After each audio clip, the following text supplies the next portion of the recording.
Quantum numbers completely describe the electrons that are attached to an atom or bound to an atom. There's 4 different numbers, and they're going to specify together the energy, the shape, the orientation of the orbitals, and the spin of the electrons.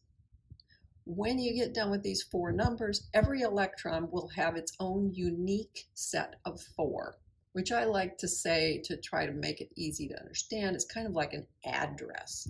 You know, you can say, hey, I'm in the state of California. Hey, I'm in Merced. I live on thus and such street, and my house number, for example. That would specify your location very nicely. So the first number is that principal quantum number n, and it is telling you, it gives you information about the size and very specifically the energy of an orbital or even a whole group of orbitals in an atom.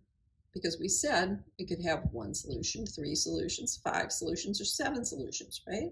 All for the same energy. So it's telling you the most broad description of that electron. Then there's the angular momentum quantum number, L.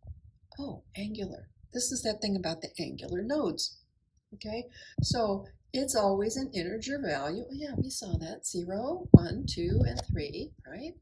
And it will only be able to go up to 1 less number than the principal quantum number it's representing.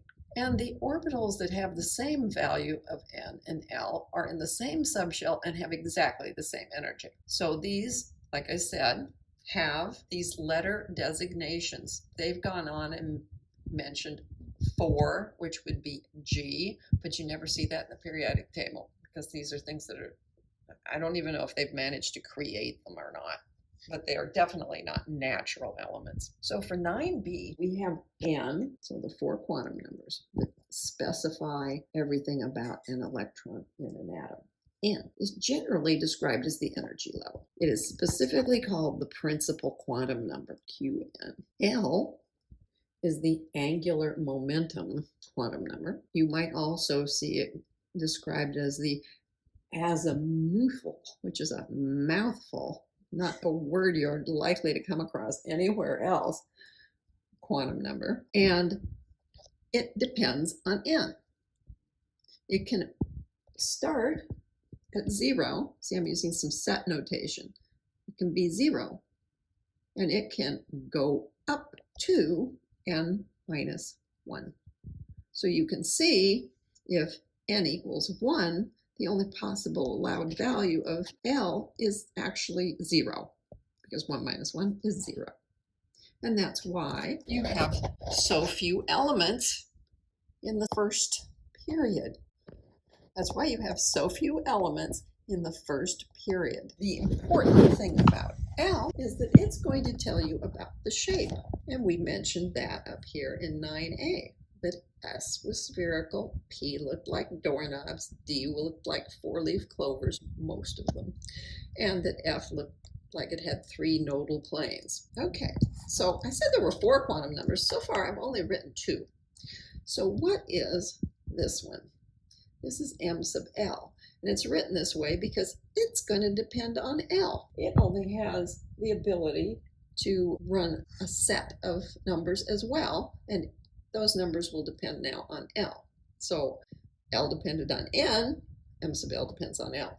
But let's talk about what the name of it is first. It's called the magnetic quantum number, and it depends on L. So how does it depend on L? It can start at minus L, run up through 0, and then go on up to plus L. That sounds like there's a lot, but when you actually see that n doesn't get to be very big most of the time, it turns out there's not as many as you think. In fact, if L is 0, the only possibility for m sub L is also 0. If L is 1, then you could have minus 1, 0, and plus 1. Oh, that's 3 of them. If L is 2, then this could be minus 2, minus 1, 0, 1, and positive 2. So that's 5.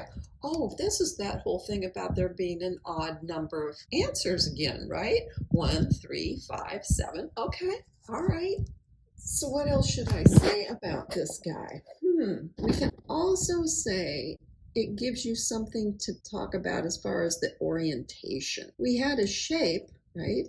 We said that if L equals 1, that it looked like doorknobs, right? But then we said the doorknobs could be oriented in different directions, right? This is going to tell you the 3 different possibilities for the orientation of the same shape. So that's what's going on with that guy. And the last of the 4 quantum numbers is m sub s, which is the spin. And this is responsible for whether something can actually be magnetic or not. That's the easiest macroscopic thing to see as a result of m sub s. Now this one does not depend on the others. Okay, that's good. It has only 2 possibilities. It can either be a plus a half or a minus a half. Those are the only 2 things that it could be. And that helps explain why, when we have energy level 1, the first period, we find that there is only hydrogen and helium. Because if n equals 1, then by this rule, L has to be 0. They both share that same number. M sub L also has to be 0, because it can only go to plus and minus L, and that's already 0. So they share that number, and the only way in which the 2 electrons have a different address is that one of them will be a plus a half, and the other will be a minus a half. Sometimes in physics, they'll say the numbers, and here in chemistry, we are likely to say spin up and spin down for the plus a half and a minus a half.